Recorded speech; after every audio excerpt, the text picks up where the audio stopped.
दोस्तों नमस्कार। आप देख रहे हैं आपका अपना YouTube चैनल, आपका साथी, आपका दोस्त नरेश अरोड़ा। दोस्तों, इस चैनल को शुरू करने का जो मुख्य उद्देश्य था वो था हमारे जीवन के बहुत ही कुछ गंभीर मुद्दे या समस्याओं को सरल भाषा में आपके साथ बांटना, उनके कारण जानना और अंततः उनका उचित हल ढूंढना। इसलिए आपसे निवेदन है कि आप वीडियो को अंत तक अवश्य देखें ताकि कोई गलतफहमी ना रहे और हम समस्याओं का सही हल ढूंढ सकें। आज हम जिस मुद्दे पर बात करने जा रहे हैं वो हमारे जीवन के सर्वाधिक महत्वपूर्ण मुद्दों में से एक है। वो है हमारा हिंदू धर्म। मैं कोई बड़ा पंडित या ज्ञाता तो हूं नहीं, परंतु धर्म ग्रंथों के अनुसार या हमारे ज्ञानी पंडित लोगों के अनुसार जो धर्म की व्याख्या की गई है उसी को मैं बहुत ही सरल शब्दों में, साधारण भाषा में आपके साथ शेयर कर रहा हूं। आखिर क्या है ये धर्म? धर्म कितने प्रकार के होते हैं? इसकी हमें जरूरत क्या है? इसकी उत्पत्ति कब और कैसे हुई? इन सभी सवालों का जवाब हमें जानना बहुत आवश्यक है। दोस्तों, धर्म का अर्थ है धारण करना, अर्थात निभाना, पालन करना। लेकिन क्या पालन करना? तो पहले जानते हैं धर्म मुख्यतः कितने प्रकार के हो सकते हैं। यह है शारीरिक धर्म, आत्मिक धर्म, पारिवारिक धर्म। पारिवारिक धर्म के अंदर मातृ धर्म, पिता का धर्म, पुत्र का धर्म, बेटे का धर्म, बहू का धर्म, पति का धर्म, पत्नी का धर्म, ये लगभग सभी पारिवारिक धर्म के अंदर आते हैं। इसके बाद है सामाजिक धर्म, राष्ट्र धर्म, राज धर्म और मानवता धर्म। आज हम बात करेंगे शारीरिक धर्म और आत्मिक धर्म के ऊपर। दोस्तों, जब से इंसान की उत्पत्ति हुई, मनुष्य पैदा हुआ, तभी से उसे कुछ कामों को करने के लिए लगातार आवश्यकता पड़ने लगी, जैसे कि भोजन करना, शौच करना, निद्रा आदि। इसी के साथ ही मनुष्य को ये महसूस होने लगा कि जो हमारा शरीर है वो मुख्यतः 5 तत्वों से बना है: आकाश, वायु, पृथ्वी, जल, अग्नि। इसलिए शरीर को सुचारू रूप से चलाना है तो उसे लगातार इन 5 तत्वों का उपयोग करना होगा। ईश्वर ने जब मनुष्य को पैदा किया तो उसे विश्व में सबसे अधिक जिज्ञासु जीव बनाया सभी जीवों में से, और इसी जिज्ञासावश मनुष्य लगातार नई नई खोज करता चला गया, अपने जीवन को आसान और सुरक्षित बनाने के नए नए काम करता चला गया।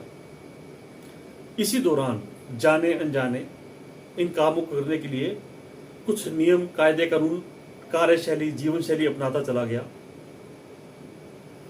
और समय के साथ साथ वातावरण, स्थान और शारीरिक बदलावों के हिसाब से इनमें लगातार बदलाव और सुधार भी करता चला गया। जैसे कि उसे महसूस हुआ कि हमारा शारीरिक जीवन जो है लगभग 100 वर्ष का है, तो उसे 25-25 वर्षों के 4 हिस्सों में बांटा गया, जैसे ब्रह्मचर्य, गृहस्थ, वानप्रस्थ और संन्यास। और उन्हीं शारीरिक बदलावों के हिसाब से भी उसे बहुत सारे सुधार करने पड़े। इन्हीं सुधारों को, इस जीवन शैली को, इस कार्यशैली को अंततः नाम दिया गया धर्म। तो इसका अर्थ यह हुआ कि धर्म की उत्पत्ति तो इंसान की उत्पत्ति के साथ ही हो चुकी थी। अब जानते हैं हमारे जीवन के दूसरे धर्म यानी आत्मिक धर्म के बारे में।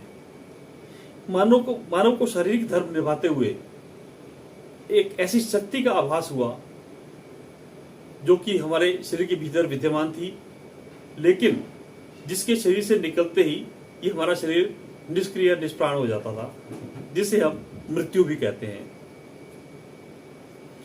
इसी शक्ति को आखिरकार आत्मा का नाम दिया गया। फिर धीरे धीरे इंसान को महसूस हुआ कि आत्मा की भी कुछ जरूरतें हैं, इनको भी पूरा करना आवश्यक है ताकि हम प्रसन्नचित्त रह सकें, शांत रह सकें और अपने काम अच्छे से कर सकें।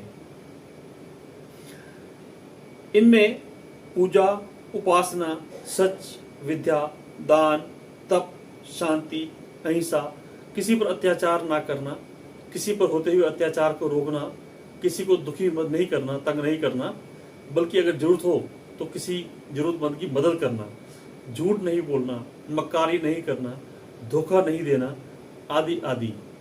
ये सभी धर्म आत्मिक धर्म में गिने जाते हैं।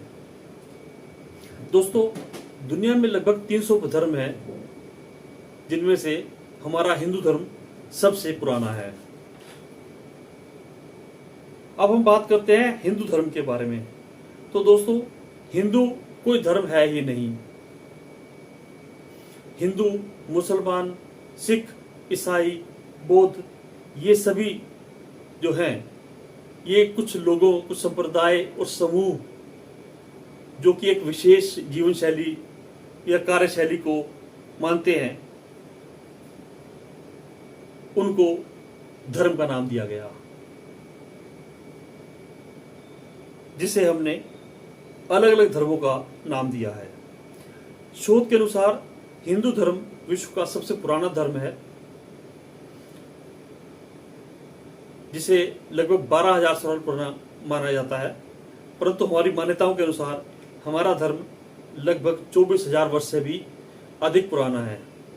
भगवान राम का जन्म लगभग 5,114 ईसा पूर्व और भगवान श्री कृष्ण का जन्म लगभग 3,112 ईसा पूर्व हुआ।